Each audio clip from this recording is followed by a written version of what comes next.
Chhaava movie తెలుగులో అయితే వచ్చేసింది. మనం చూసాం. అందరూ హిందీలో పాపం కష్టపడి చూశారు. కానీ ఇప్పుడు తెలుగులో కూడా వచ్చేసింది. అందరూ డిసప్పాయింట్ అయిన విషయం ఏంటంటే ఎన్టీఆర్ వాయిస్ వినిపిస్తాదేమో అని చాలామంది ఆశపడ్డారు. కానీ అది వినిపించలేదు. కొంచెం దాని గురించి ఎక్స్ప్లెయిన్ చేస్తారా? చావా రిలీజ్ అయ్యి ఆల్రెడీ 1 మంత్ కూడా కాలేదు అవును. బేసికల్గా. అవును. ఎందుకంటే సినిమా హిందీలో ఆడుతున్నాగానే సినిమా సూపర్ డూపర్ హిట్ అయింది. అది మరాఠీ అంటే మరాఠీ అని ఉండదు, మరాఠా లాంగ్వేజ్ లేకుండానే హిందీలోనే తీశారు సినిమా అంతా కూడా.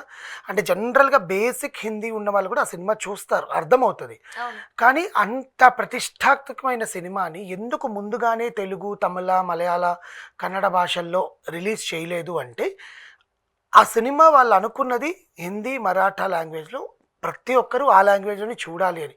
ఎందుకంటే ఇప్పుడు ఫర్ ఎగ్జాంపుల్ తమిళ్ సినిమాలు ఉన్నాయి. తమిళ్ నేటివిటీకి సంబంధించినట్టు మన తెలుగులో డైలాగ్స్ రాసినప్పుడు ఆ అర్థాలు మారిపోతాయి, అవును. అవును. అది ఎక్కదు జనాలకి.